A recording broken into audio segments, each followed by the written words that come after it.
है ना। तो इसमें 3 फेमस लॉ हैं, फर्स्ट लॉ, सेकंड लॉ और थर्ड लॉ। और बेसिक आइडिया तुम लोगों को होगा ही पहले से भी, फर्स्ट लॉ क्या है, सेकंड लॉ क्या है, थर्ड लॉ क्या है। तो हम लोग थोड़ा सा यहाँ पे फिर से उसको रिवाइज करेंगे और कुछ चीज़ें जो नई चीज़ें हमारे सामने आएंगी उसको देखेंगे। तो सबसे पहला लॉ हम लोग लिख लें, न्यूटन्स फर्स्ट लॉ।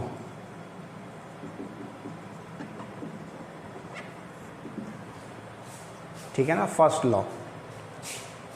तो इसका स्टेटमेंट क्या है, यानी ये लॉ क्या कहता है? ये लॉ कहता है कि अगर कोई ऑब्जेक्ट रेस्ट में है तो वो रेस्ट में ही कंटिन्यू रहेगा, है ना। और अगर वो मोशन में है, कोई सा भी ऑब्जेक्ट अगर मोशन में है तो वो मोशन को भी कंटिन्यू रखेगा। कब तक?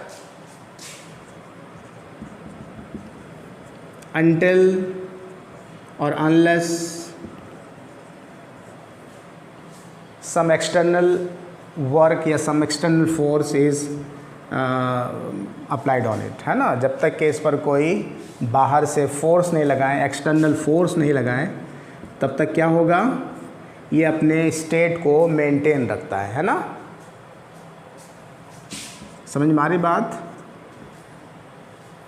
कोई सा भी ऑब्जेक्ट अगर वो रेस्ट में है तो रेस्ट में ही रहेगा, मोशन में है तो मोशन में ही रहेगा। कब तक रहेगा? जब तक उस पर बाहर से कोई एक्सटर्नल फोर्स ना लगे, मतलब कोई डिस्टर्बिंग एजेंट ना हो, तब तक। ठीक है ना। यानी इस पर जो नेट फोर्स लग रहा होगा, नेट फोर्स सिस्टम पे जो लग रहा होगा वो क्या हो जाएगा? ज़ीरो। जब किसी सिस्टम पर या ऑब्जेक्ट पर, जब भी किसी सिस्टम या ऑब्जेक्ट पर नेट फोर्स कितना लग रहा हो? ज़ीरो, तो वो ऑब्जेक्ट या सिस्टम अपने स्टेट को मेंटेन किए हुए रहता है ना। अगर वो स्टेट ऑफ रेस्ट में है तो रेस्ट में रहेगा, और अगर स्टेट ऑफ मोशन में है तो वो अपने मोशन को कंटिन्यू रखेगा, है ना। This is called Newton's first law.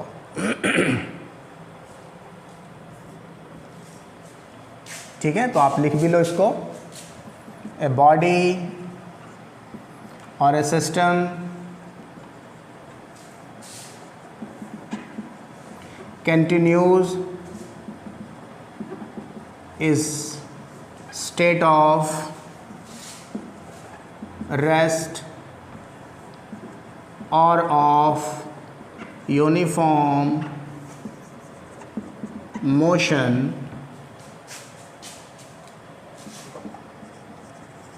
along a straight line unless some external force is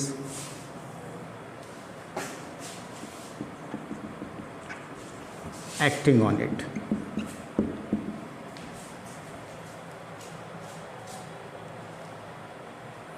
external force acts on it. ठीक है ना। जब तक इस पर कोई बाहर से किसी तरह का कोई फोर्स ना लगे तब तक वो क्या होगा, अपने स्टेट ऑफ रेस्ट को या स्टेट ऑफ मोशन को बरकरार रखेगा।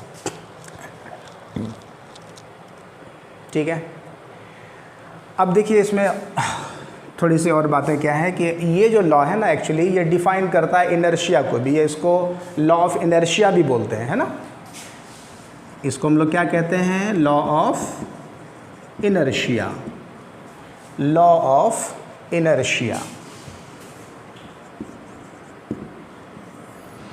इसको लॉ ऑफ इनर्शिया भी कहा जाता है। इनर्शिया क्या चीज़ है? इनर्शिया किसको कहते हैं? हाँ अजय कहिए, क्या कह रहे हो?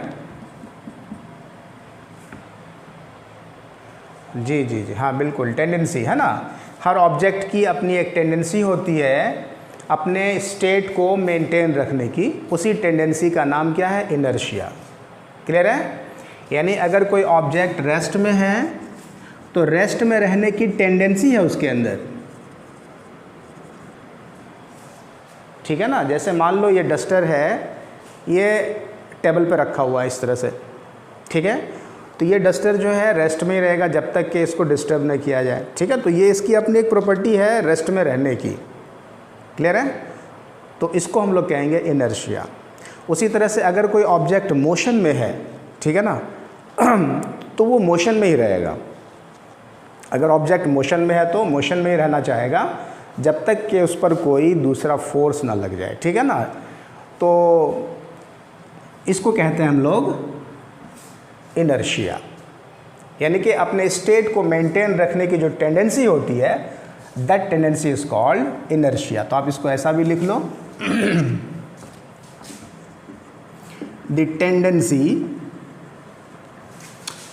और प्रॉपर्टी, है ना, इसका अपना ये प्रॉपर्टी है, ये गुण है इसका, है ना। द टेंडेंसी और प्रॉपर्टी ऑफ एन ऑब्जेक्ट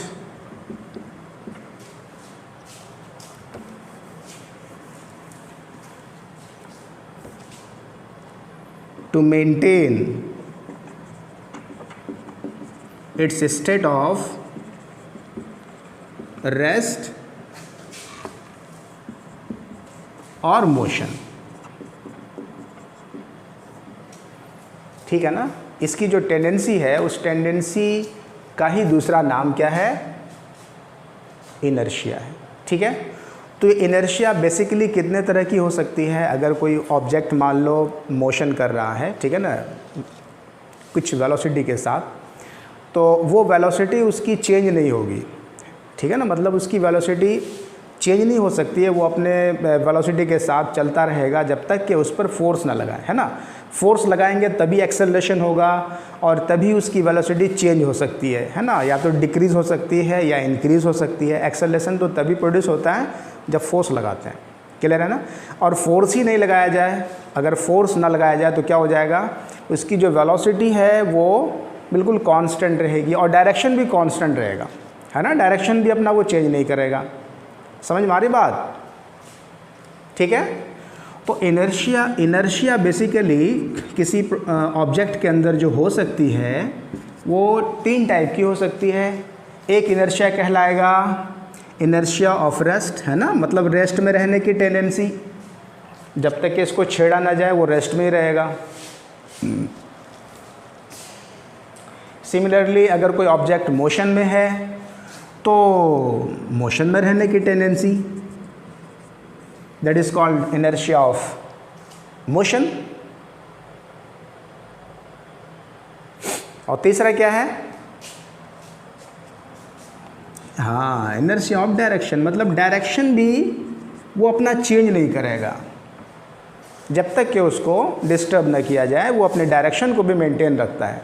तो हर ऑब्जेक्ट के अंदर इस तरह की प्रॉपर्टी पाई जाती है, that is called law of inertia, या इसी का दूसरा नाम है first law given by Newton. तो न्यूटन ने जो साइंटिस्ट थे उन्होंने ये ऑब्जर्व किया। अब देखो थोड़ा बहुत तो हम लोगों ने पढ़ ही रखा है एक्सेलरेशन क्या चीज़ है, तो थोड़ा सा हम लोग वहाँ से भी इसको समझ सकते हैं। इक्वेशन ऑफ मोशन हम लोगों ने पीछे पढ़ा, v is equal to u plus a t, पढ़ा है ना।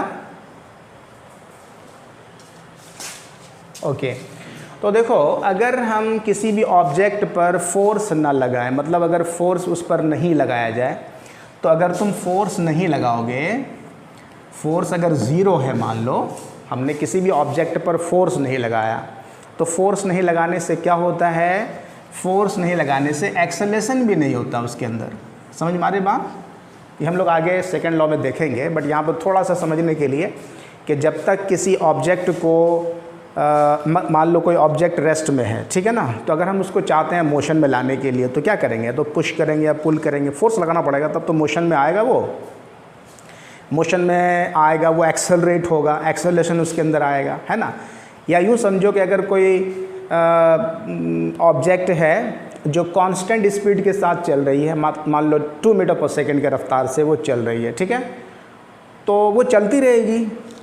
लेकिन अगर उसको पीछे से फोर्स लगा दिया जाए, ठीक है, उस पर अगर हम लोग अनबैलेंस फोर्स लगा दें तो वो 2 मीटर पर सेकेंड जो उसकी रफ़्तार थी वो उसकी रफ़्तार बढ़ जाएगी, बिकॉज फोर्स लगाने से क्या हो गया, वो एक्सेलरेट हो गया, तो एक्सेलरेशन उसके अंदर आ जाएगा, तो उसमें जो है उसकी वेलोसिटी चेंज होती चली जाएगी इस इक्वेशन के हिसाब से, है ना। वेलोसिटी चेंज होती चली जाएगी, v बराबर u प्लस ए टी, मतलब शुरू में मान लो 2 मीटर पर सेकेंड रफ्तार थी, फिर कुछ एक्सेलरेशन आ गया तो टाइम के साथ उसकी स्पीड क्या हो जाएगी, बढ़ती चली जाएगी। मेरी बात समझ पा रहे हो ना? लेकिन अगर मान लो कि हमने किसी तरह का कोई फोर्स उस पर नहीं लगाया, सपोज़ करो कि हमने उस पर कोई फोर्स नहीं लगाया, तो अब क्या होगा, फोर्स नहीं लगाया तो एक्सेलरेशन जनरेट नहीं होगा। अगर हमने फोर्स नहीं लगाया तो एक्सेलरेशन नहीं आएगा, तो जब एक्सेलरेशन नहीं होगा तो ये जो इक्वेशन है तुम्हारा v बराबर u प्लस ए टी, तो ये क्या हो जाएगा, v बराबर u होगा कि नहीं होगा, सोचो, हो जाएगा ना। तो यहाँ से आप फर्स्ट लॉ को एक्सप्लेन कर सकते हो। देखो यहाँ पर ये लॉ क्या कहता है, देखो अगर u बराबर 0, मतलब u क्या चीज़ है, u एक्चुअली हम लोगों ने क्या मान रखा है, इनिशियल वेलोसिटी माना है ना, इनिशियल स्पीड, इनिशियल वेलोसिटी, यही है ना, ये तो इनिशियल वेलोसिटी है। सपोज करो अगर इनिशियली u बराबर 0 है तो मतलब क्या, ऑब्जेक्ट रेस्ट में है ना। अरे भाई u बराबर 0 का मतलब क्या हुआ, u बराबर 0 का मतलब होता है कि ऑब्जेक्ट रेस्ट में है। क्लियर है बिल्कुल। तो ऑब्जेक्ट को हमने u बराबर मतलब 0 मतलब रेस्ट पे रखा।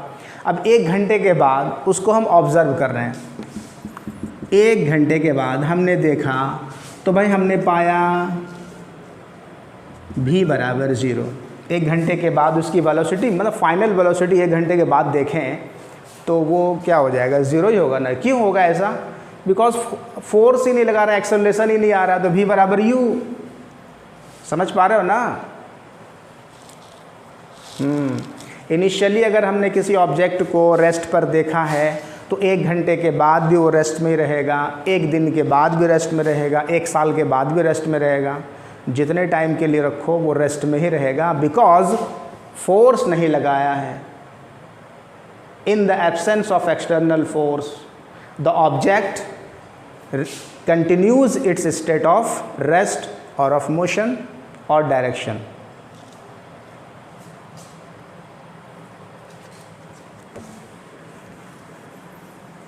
जैसे मान लो अगर कोई ऑब्जेक्ट 2 मीटर पर सेकेंड के रफ्तार से चलता हुआ हमने देखा उसको, ठीक है ना, और हमने फोर्स नहीं लगाया भाई, फोर्स 0, किसी तरह का फोर्स नहीं लगाया, तो फोर्स नहीं लगाएंगे तो फाइनल वेलोसिटी 2 घंटे के बाद भी देखेंगे ना तो कितना हो जाएगा, 2 घंटे के बाद अगर हम उसको रास्ते में कहीं देखें तो क्या मिलेगा, वो 2 मीटर पर second. Velocity is not changing. ठीक है, तो this is Newton's first law. यहाँ तक बात समझ में आ रही है? हाँ, इसको थोड़ा सा और हम लोग फील करें, समझें, जहाँ से हम लोग को न्यूमेरिकल्स बनाना होता है। तो देखो एक चीज़ है, जैसे मान लो ये कोई फ्रिक्शनलेस टेबल है, कोई सरफेस है मान लो, आइडियल सरफेस, और ये ऑब्जेक्ट रखा हुआ है, एक बड़ा सा बॉक्स है, कुछ भी है, ड्रम है सपोज़ करो, और एक आदमी है ये इसको इधर खींच रहा है, सपोज़ करो ये आदमी इसको अपनी तरफ, इसको पकड़ के इधर खींच रहा है, ठीक है, विथ सम फोर्स, सपोज़ करो कि भाई F फोर्स के साथ ये खींच रहा है। तो अगर ये खींचेगा तो ऑब्वियस है कि ये ऑब्जेक्ट इस तरफ मूव करना चाहेगा, है ना, जिधर फोर्स लग रहा है उस तरफ ये मोशन करना चाहेगा ना। ओके, एक और आदमी उस तरफ, इस तरफ एक और धागा बांधकर उसको जो है खींच रहा है अपनी तरफ, उसको इधर खींच रहा है। ध्यान से देखो, ये इधर खींच रहा है, वो उधर खींच रहा है, ठीक है ना, फिगर बिल्कुल क्लियर है। इस ऑब्जेक्ट को, इस बड़े से ब्लॉक को एक पर्सन इधर खींच रहा है, दूसरा पर्सन उसको उधर खींच रहा है, लेकिन ये ब्लॉक जो है अब इस केस में, पहले वाले केस में जब ये नहीं था तो ये ब्लॉक इधर मूव कर रहा था, ठीक है ना, लेकिन जब वो भी उधर खींचने लगा, जब वो भी उधर से खींचने लगा, तो अब ये ब्लॉक ना इधर जा रहा है ना इधर जा रहा है। दैट मीन्स कि ये ब्लॉक है रेस्ट में, ये ब्लॉक आ गया रेस्ट में।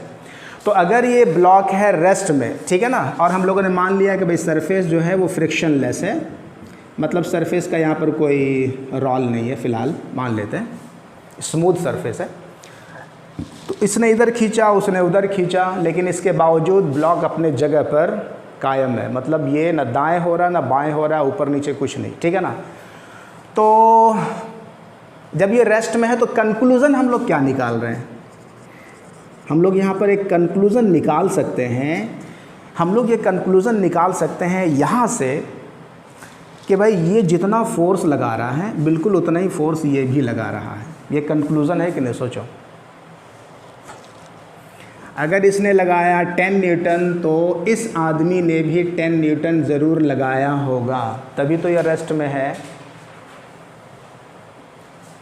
ना।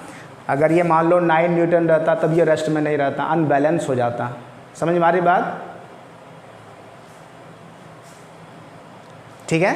तो यहाँ जो टोटल फोर्स लग रहा है, वो टोटल फोर्स किसी सिस्टम में अगर लग रहा है, वो सारा का सारा फोर्स कैसा है भाई, तो बैलेंस्ड है। कैसा फोर्स है, बैलेंस्ड है। ये रेस्ट में है, दैट मीन्स कि ये बैलेंस्ड फोर्स है। दूसरा कंक्लूज़न ये है, यहाँ पर हम लोग ये समझ सकते हैं, तो ये तो मतलब मान लो 2 ही फोर्स है। इस तरह से किसी भी सिस्टम पे बहुत सारे फोर्सेस एक साथ भी काम कर सकते हैं ना, और उसके बावजूद ऑब्जेक्ट रेस्ट में रह सकता है। क्लियर है। मान लो यहाँ 2 ही फोर्स है, ऐसा नहीं कि 2 ही फोर्स वाला, कई ऐसे एग्जांपल्स आपको मिलेंगे रास्ते में कि भाई बहुत सारा फोर्स लग रहा है, इसके बावजूद ऑब्जेक्ट जो है रेस्ट में है। तो वो क्या कंक्लूड कर रहा है, वो कंक्लूड कर रहा है कि ऑब्जेक्ट जो है इस केस में object is in equilibrium.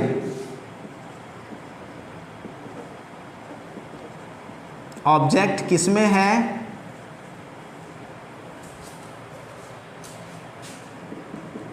Object किस स्टेट में है, यहाँ पर इक्विलिब्रियम में है। System is in equilibrium.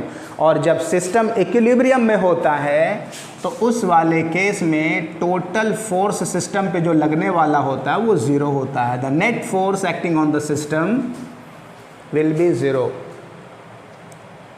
हाँ बोलिए। इक्विलिब्रियम का मतलब ये हुआ कि किसी भी सिस्टम पर, किसी भी ऑब्जेक्ट पर, इसको हम लोग आगे और डिटेल्स में पढ़ेंगे। इक्विलिब्रियम का मतलब यहाँ पर समझ लो कि जो फोर्स हम लोग ले रहे हैं ना, जैसे ये फोर्स है, मान लो ये सपोज करो 10 न्यूटन हटा देते हैं, ठीक है ना। ये फोर्स F1 है और ये फोर्स F2 है। सपोज देखो यहाँ ध्यान से, हम लोग 2 फोर्स लेकर के हम लोग इसको समझने की कोशिश कर रहे हैं। इस तरह के बहुत सारे फोर्सेस हो सकते हैं, हम बता रहे हैं। तो इस सिस्टम पे 2 फोर्स काम कर रहा है, तो इन दोनों फोर्सेस का जो नेट होगा वो क्या हो जाना चाहिए, 0। यानी F1 प्लस F2 क्या हो जाएगा बताओ, 0। तो अगर ऐसा होता है तो हम लोग कहते हैं कि वो सिस्टम इक्विलिब्रियम में है, मतलब बैलेंस्ड कंडीशन जिसको कहा जाए। आप यूँ अपने लैंग्वेज में हम लोग समझ सकते हैं, बैलेंस्ड कंडीशन। तो F1 प्लस F2 बराबर 0। यहाँ से अगर हम लोग देखें, जो हम लोग यहाँ इस तरह से निकाले, F1 बराबर क्या लिख सकते हो, माइनस ऑफ F2। देखो ध्यान से, F1 is equal to minus F2 है ना, यहाँ पे देखो, क्लियर है। तो ये क्या बता रहा है, ये आपको क्या इन्फॉर्मेशन दे रहा है, ये इन्फॉर्मेशन दे रहा है कि F1 और F2 दोनों फोर्सेस यहाँ पे अपोजिट हैं। एक तो ये आपको इन्फॉर्मेशन मिला, देखो बिल्कुल अपोजिट है कि नहीं है, और डायग्राम भी यही शो कर रहा है, डायग्राम भी यही शो कर रहा है। दूसरा कंक्लूजन ये है कि जो मैग्नीट्यूड है ना दोनों का वो सेम है। देखो दोनों फोर्सेस यहाँ पर इक्वल है। क्लियर।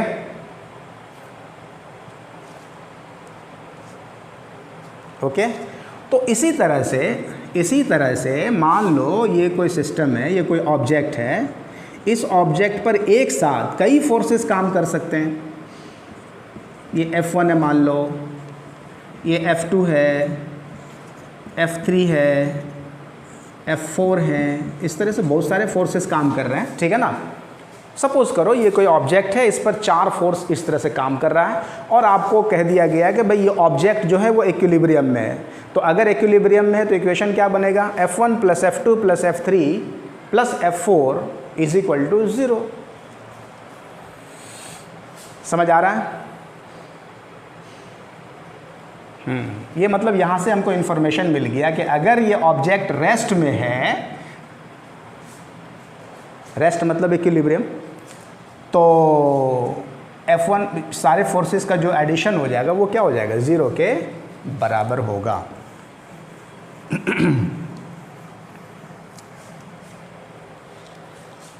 जैसे देखो, अच्छा एक स्ट्रिंग के बारे में थोड़ा सा हम लोग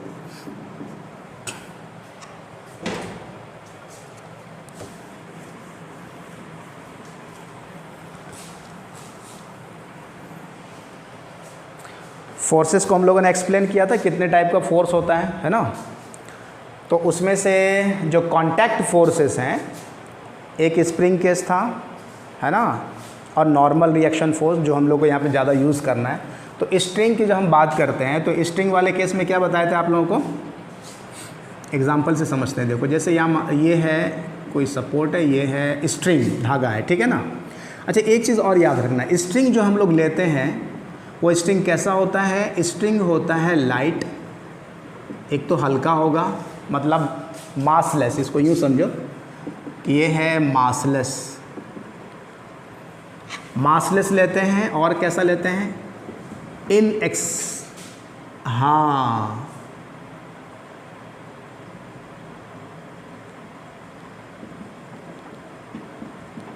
इनएक्सटेंसिबल, है ना,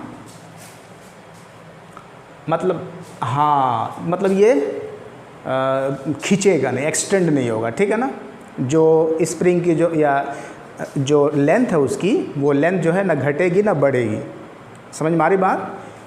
स्ट्रिंग की जो लेंथ होगी वो घटेगी ना बढ़ेगी और वो मासलेस होगा, ये हम लोग मान के चलेंगे। ओके, तो ये मान लो एक स्ट्रिंग है और इस पर एक ब्लॉक लगा हुआ है 5 kg का, ठीक है ना,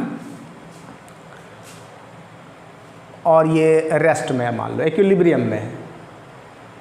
तो अगर ये इक्विलिब्रियम में है तो इसमें टेंशन कितना क्रिएट हुआ वो बताओ।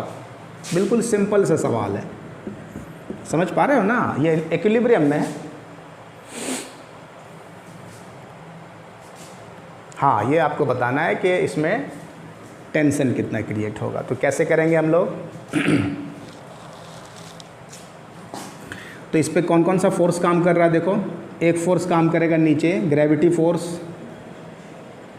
है ना, ग्रेविटी फोर्स, वेट जिसको कहते हैं, वो किसके बराबर हो जाएगा, mg के बराबर होता है ना, फॉर्मूला हम लोगों ने पढ़ा है mg।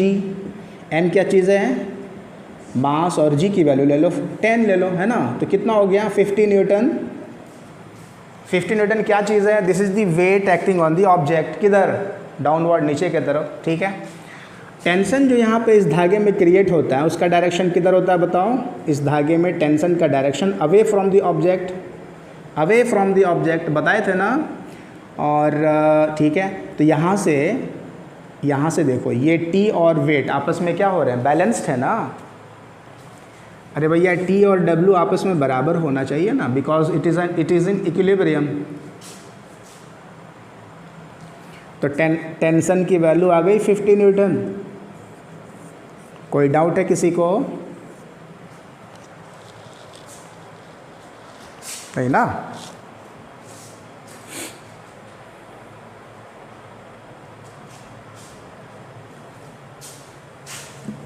चलिए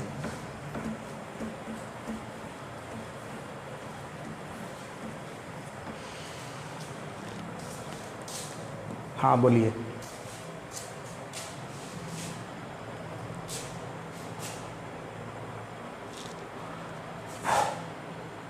हाँ वही होना चाहिए ना। देखो एक चीज़ है जो तुम लोग अभी कर रहे हो, देखो एक होता है फ्री बॉडी डायग्राम, ये भी बहुत ज़रूरी चीज़ है आपको जानना। ये हम लोग ये जो सॉल्व किया ना, तो इसको हम लोग फ्री बॉडी डायग्राम,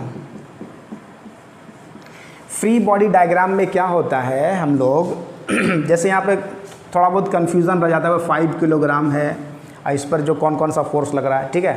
तो किसी भी ऑब्जेक्ट को या सिस्टम को, ध्यान दो यहाँ पर, ऑब्जेक्ट या सिस्टम को क्या मान लिया जाता है, एक पॉइंट कंसिडर करते हैं। कितना ही बड़ा ऑब्जेक्ट होगा उसको हम लोग क्या मान लेंगे, पॉइंट। इवन कि कभी कभी आपको अर्थ को भी पॉइंट मानना पड़ेगा, ठीक है ना, कैलकुलेशन के दौरान। तो ऑब्जेक्ट को क्या मानेंगे, पॉइंट मानेंगे। दूसरा हम लोग को क्या करना है, हम लोग को ड्रॉ करना है कि उस ऑब्जेक्ट पर कितने टाइप के फोर्सेस लग रहे हैं, वो सारे फोर्सेस का डायरेक्शन आपको देना है। क्या करना है, ड्रॉ करेंगे all forces acting on the object या सिस्टम, ठीक है। ये दो बेसिक चीज़ें जो हम लोग को करना होता है। जैसे देखो अभी हम एग्जांपल लेंगे, उसमें आप उसको क्लियर करेंगे। जैसे देखो यहाँ पर इस वाले सिस्टम में हमने क्या किया, 5 किलोग्राम को एक पॉइंट मान लो। तो ऐसा पॉइंट अगर हम मान लें तो ऊपर कौन सा फोर्स लग रहा है, टेंशन, नीचे कौन सा फोर्स लग रहा है, W। अब थोड़ा सा हल्का सा फील होगा भाई, T बराबर W है यहाँ पे, है कि नहीं बताओ। हाँ नहीं, यहाँ पे ये फिक्स है, यहाँ पे इसके लिए ये बराबर है, हर जगह थोड़ी बराबर हो जाएगा। अभी क्वेश्चन चेंज करेंगे, देखना उसमें चेंज होगा। लेकिन एक चीज़ है कि भाई वेट जो होता है ना, वेट वो वर्टिकली डाउनवर्ड होता है, वर्टिकली डाउनवर्ड, यही होता है ना। वेट का डायरेक्शन किधर होता है, डायरेक्शन, हाँ, वेट का जो डायरेक्शन होता है वो एक्चुअली डाउनवर्ड भी बोलना सही नहीं है, बल्कि किस तरफ, towards the centre of the earth, है ना। जैसे हम यहाँ पे हम खड़े हैं, तो मेरा जो वेट है उसका डायरेक्शन किधर होगा, towards the centre of the earth. समझ पा रहे हो ना, ओके।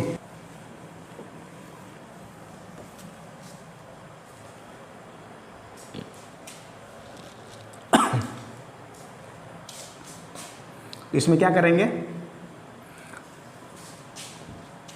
देखिए एफबीडी बनाएंगे तो एक तो इस तरफ हो गया, टेंशन तो इसी तरफ जाएगा ना, अवे फ्रॉम द ऑब्जेक्ट होता है टेंशन इस तरफ, ग्रेविटी ये हो गया, ग्रेविटी 20 न्यूटन, ठीक है। अब थोड़ा सा देखो यहाँ पे ध्यान दो, या इसको, ये एक्चुअली ये तो फोर्स है ना, कंपोनेंट इसका लेना है। देखो ये है ये भी 60 हो जाएगा ना, ये 60 होगा, हाँ ना, ये 60 होगा, तो ये क्या हो जाएगा, 20 cos 60 डिग्री होगा कि नहीं होगा। अरे इस ग्रेविटी फोर्स का एक कंपोनेंट इस तरफ होगा और एक कंपोनेंट इस तरफ होगा, 20 sin 60 डिग्री। तो टेंशन को कौन बैलेंस करेगा, ये ना। समझ पा रहे हो, हाँ। फिर से देखो, बहुत ही सिंपल है। ये 20 न्यूटन फोर्स है, जो ग्रेविटी है, डाउनवर्ड काम कर रहा है। इसका दो कंपोनेंट तो ले ही सकते हो ना, एक इस तरफ 20 cos 60 डिग्री, इस तरफ क्या हो जाएगा 20 sin 60 डिग्री, ऐसा तो समझ रहे हो ना, ये और ये, ठीक है। अब देखो यहाँ पे टेंशन किसके बराबर है, टेंशन बराबर है 20 cos 60 डिग्री के। इक्विलिब्रियम में बराबर होगा ना, देखना, टेंशन बराबर दिस, ठीक है। अच्छा ये वाला जो फोर्स होगा ना, ये फोर्स भी बराबर है किसके, ध्यान से देखो, ये नॉर्मल रिएक्शन के बराबर हो जाएगा। नॉर्मल फोर्स इधर काम कर रहा होगा ना इसमें, तो नॉर्मल फोर्स किसके बराबर है, नॉर्मल फोर्स बराबर है mg sin थीटा के। थोड़ा सा ध्यान से देखो, ये हो गया mg, ये mg है, ये है तुम्हारा 60 डिग्री, है ना। तो इस mg का इस तरफ जो कंपोनेंट होगा, ये जो कंपोनेंट होगा that is mg cos 60 degree होगा ना, एंगल यहाँ पे लगा हुआ है ना, तो cos वाला ये हो जाएगा टर्म, और ये क्या हो जाएगा sin वाला, sin 60। मेरी बात समझ पा रहे हो। तो नॉर्मल रिएक्शन हो जाएगा तुम्हारा हाँ 20, हाँ बोलिए, आया समझ में? 60 कैसे लिए? 60, हाँ बोलो।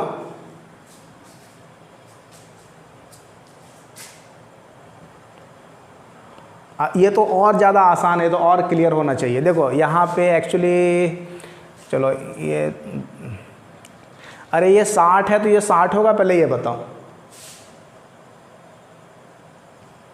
ये और ये पैरेलल लाइन है ना, ये और ये पैरेलल है कि? सोचो ना, ये पैरेलल है ना, ये 60 है तो ये भी 60 है,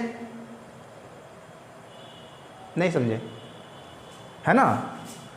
उसके बाद क्या कहा जा रहा है, देखो ना, तुम लोग ऐसा पढ़ चुके हो। देखो ये एक वेक्टर है ए, ध्यान से देखो, कंपोनेंट ऑफ वेक्टर, इसलिए कहते हैं कंपोनेंट ऑफ वेक्टर्स बहुत इंपॉर्टेंट है। इधर है, मान लो ये एंगल थीटा है, सपोज करो, ठीक है। तो तुमसे कहा जाएगा भाई इसका इधर कंपोनेंट क्या होगा, तो आंख बंद करके तुमको कहना है ए कॉस थीटा, और इस कॉस इसके परपेंडिकुलर, देखो ये वाला, ये परपेंडिकुलर टू दिस लाइन है, ये हो गया हॉरिजॉन्टल कंपोनेंट, ये हो गया परपेंडिकुलर कंपोनेंट। तो ये इधर ए कॉस थीटा, तो इधर क्या हो जाएगा ए साइन थीटा। नहीं देखो ऐसा वेक्टर में, तो यहां से तुम टेंशन निकाल सकते हो, यहां से नॉर्मल रिएक्शन निकाल सकते हो। कुछ आया समझ में? ओके, चलिए देखिए, उसी में एक और सिंपल सा एग्जांपल लेते हैं। चलो थोड़ा सा डायग्राम चेंज कर रहे हैं। ये है मान लो 5 किलोग्राम का, और यहाँ पे इसको फिक्स कर दिया इस तरह से, स्ट्रिंग है ये, एक और स्ट्रिंग है ये 10 किलोग्राम का है, ठीक है ना।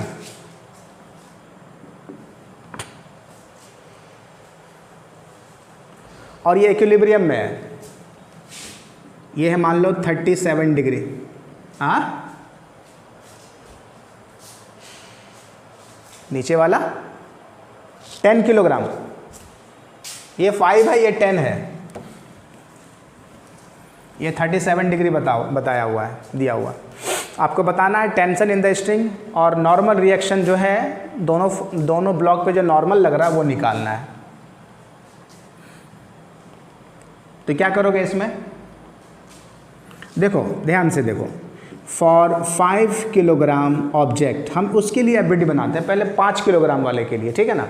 तो इसको मान लो, ये 5 किलोग्राम को क्या मान लें, एक पॉइंट मान लेते हैं, इस पर कौन कौन सा फोर्स काम कर रहा है। देखो तो पहले यहाँ पे टेंशन इस तरफ है और इस तरफ भी टेंशन है, समझ में आ रहा है।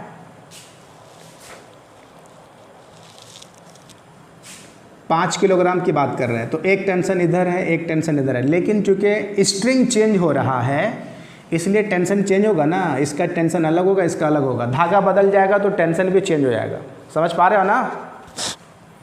तो इसको मानेंगे T1, इसको मान लेते हैं T2।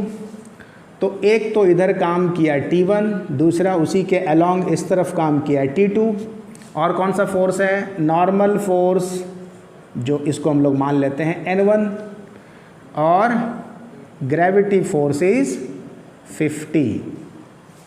ऐसा होगा, गुड। अच्छा बताओ ये कितना हो जाएगा, ये कितना एंगल है, ये वाला,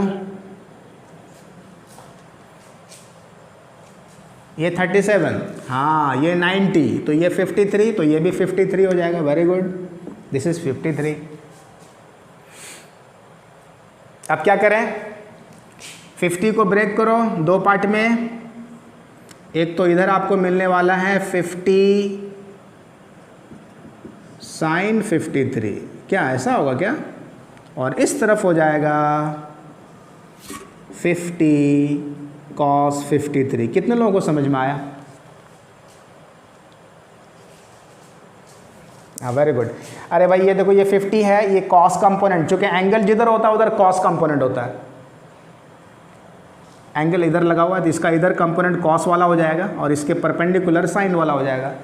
साइन कॉस को ऐसा फिक्स नहीं है, जिधर एंगल लगा हुआ है उधर कॉस कंपोनेंट, वो हॉरिजॉन्टल कंपोनेंट कहलाता है कॉस कंपोनेंट, और उसके ठीक परपेंडिकुलर वाला साइन कंपोनेंट होगा। ठीक है, यहाँ तक क्लियर है? ओके, तो यहाँ से अगर हम इसको बैलेंस कर दें, मतलब बैलेंस मतलब क्या, इक्विलिब्रियम में बोल रहा है पहले से ही कि इक्विलिब्रियम में है, तो मतलब n1 बराबर 50 sine 53 degree, 50 sine 53 degree, this is equation 1। सिर्फ हम लोग अभी इक्विलिब्रियम को समझ रहे हैं, तो यहाँ से नॉर्मल रिएक्शन निकल जाएगा मेरा आराम से। दूसरा देखो, चूँकि इक्विलिब्रियम में है तो ये वाला फोर्स और ये दोनों फोर्स मिलके बराबर होना चाहिए। दैट मीन्स T1 बराबर होना चाहिए T2 प्लस 50 साइन 53 डिग्री। क्या सही है? देख तो, T1 बराबर T2 प्लस 50 कॉस 53, 50 कॉस है ना, 50 कॉस 53 डिग्री प्लस T2 बराबर T1। सही है यहाँ तक? तो 5 किलोग्राम वाले ब्लॉक का FBD समझ में आ गया। अब आते हैं 10 किलोग्राम। 10 किलोग्राम वाले की बात अगर हम करें, फॉर 10 किलोग्राम ब्लॉक, तो उसको पॉइंट मान लेते हैं। अब इस पर कौन कौन सा फोर्स काम कर रहा है देखो, तो यहाँ पे टेंशन काम कर रहा है इस पे, इधर T2, अरे धागा वही रहा तो T2 यहाँ पे T2 रहेगा, हर पॉइंट पे T2 काम कर रहा है, तो इसके लिए T2 इस तरफ खींचेगा, इसको टेंशन इस तरफ खींचेगा, नॉर्मल रिएक्शन इस तरफ होगा, दिस इज N2, और ये हो जाएगा 100 न्यूटन। 10 किलोग्राम का है ना ये, इधर 100 न्यूटन, तो इसको थोड़ा सा ऐसे करके देख लेते हैं हम लोग। दिस इज 100 न्यूटन, और कौन सा है, ये हो गया हमारा N2 नॉर्मल रिएक्शन फोर्स, और एक फोर्स काम कर रहा है दैट इज T2। यही तो है, और कुछ है क्या? नहीं है। Very good. चलो भाई, अब देखो जरा सा एंगल, ये तुम्हारा ऑलरेडी कितना है, 53 ना, ये 53 है, तो इस 100 का इस तरफ कंपोनेंट हो जाएगा 100 कॉस 53 डिग्री। ठीक है, देख तो, और इस तरफ हो जाएगा 100 साइन 53 डिग्री, ऐसा ही होगा ना। और चूंकि इक्विलिब्रियम है, इक्विलिब्रियम में कहा जा रहा है, तो मतलब T2 बराबर ये हो जाएगा, T2 बराबर हो गया 100 cos 53 degree, this is equation 3, और N2 इज इक्वल टू हो जा रहा है 100 साइन 53 डिग्री, इक्वेशन 4। क्या हम लोग N1, N2, T1, T2 की वैल्यू निकाल सकते हैं?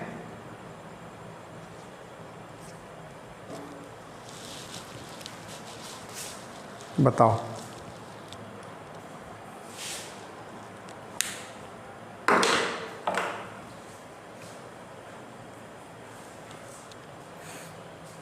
यहाँ से N1 निकल गया, यहाँ से N2 निकल गया, यहाँ से T2 निकल गया, फिर T2 की वैल्यू यहाँ पे पुट कर दोगे तो T1 निकल जाएगा। समझ पा रहे हो ना? तो वैल्यू निकालना मकसद नहीं है, मकसद क्या था, इक्विलिब्रियम को समझना। ठीक है ना? इस तरह के बहुत सारे सवाल हम लोग करने जा रहे हैं आगे, बट यहाँ पे हम लोगों ने क्या समझा कि अगर ऑब्जेक्ट रेस्ट में है, इक्विलिब्रियम में है, मतलब इक्विलिब्रियम का मतलब होता है नेट फोर्स 0, है ना। सिस्टम पे लगने वाला net force is equal to क्या हो जाएगा, 0। तो ये कहाँ से मिला हमको?